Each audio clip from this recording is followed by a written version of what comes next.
What is up, guys? It is Coasters and Things here today, back again with another coaster review. This one is actually of a coaster that is no longer in operation. This is Vortex at Kings Island. Now, the reasons why I decided to do a review on this coaster is 1, this is the main reason I made a trip up to Kings Island last October, and 2, I sent a poll out on Instagram asking yes or no whether I should review it, and the yes option won the poll. So therefore, I'll be doing a review on my first major defunct credit.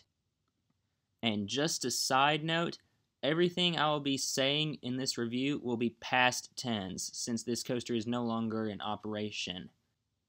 So Vortex was located in the very back of Kings Island, at the end of the Coney Mall path, in between Racer and Beast.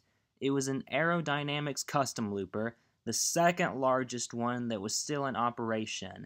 The only one that was bigger was Six Flags Magic Mountain's Viper, which actually is still operating. That is a mega looper, so Vortex could have been classified as a semi-mega looper. Viper has 7 inversions, this one had 6.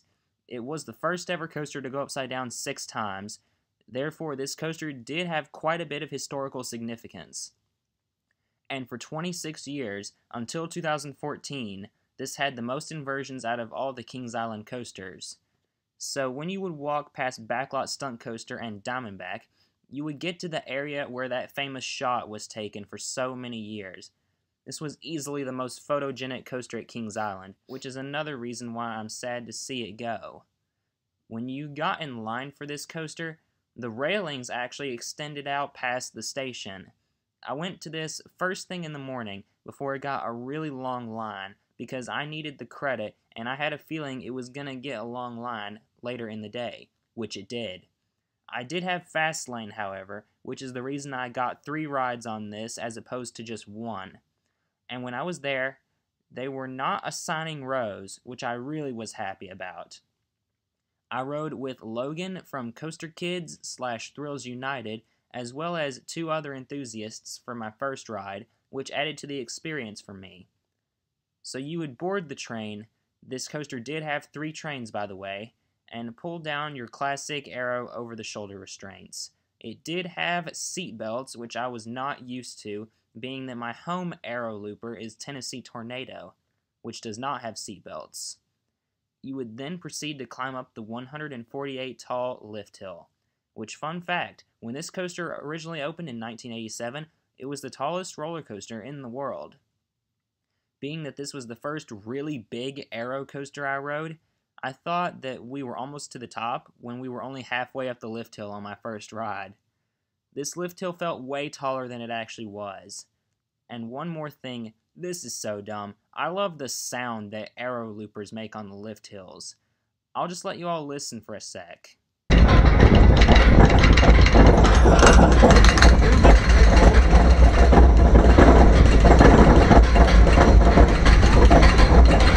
Aero coasters have such a distinct sound to them that sounds like no other manufacturer, and I love it. Once you got to the top, you would turn to the right and then dive down the drop. It was a 138-foot drop at a 55-degree angle in which you actually maxed out at 55 miles per hour. You would then pop up, take a turn to the left, pop up again, another slight turn to the left, and then down into my favorite parts of the ride, the 2 vertical loops.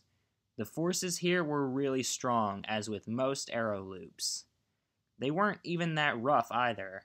This coaster in general I found to be nowhere near as rough as some people made it out to be. After the 2 loops, you would go up into a right-hand turn, which sent you into the mid-course brake run. This was the biggest downside to this coaster in my opinion, because it significantly slowed the ride down. You would then proceed to go through the 2 corkscrews, aka the double corkscrew. These were the 2 roughest parts of the ride I found. Even so, they weren't overly bad. You just went through them pretty slow. And then the last 2 inversions were 2 and 1, the Batwing. These went subterranean, which were really cool in my opinion. And if you were out on the pathway taking pictures or videos, You could get really close to the Batwing because it was literally right next to the pathway. And then the final moment of the ride was an upward helix into the brake run. And that was Vortex. This era was by far one of the most standout coasters at Kings Island. I can only imagine what this coaster was like back in its heydays in the late 80s and early 90s. It was the fourth oldest coaster at Kings Island before it closed. It was the oldest steel coaster at Kings Island before it closed. Now the oldest coaster at Kings Island that is a steel coaster is actually the Kiddie Coaster, which isn't saying much. I, as a whole, really enjoyed Vortex. It is currently my second favorite aerodynamics coaster I've ever ridden, behind only Tennessee Tornado. By the way, the trains for this coaster were since sent to Carowinds. For an overall score, coming from an unbiased standpoint, Vortex would receive a 7.5 out of 10. This coaster will forever hold a special place in my heart, and whatever Kings Island comes up with to replace it, I'm hoping will be just as unique and photogenic as this was. Did you ever get to ride Vortex? If so, what were your overall thoughts about it? How would you compare it to the other Aero Loopers that you've ridden? Let me know all that down below. Thank you so much for watching. Be sure to like, comment, and subscribe.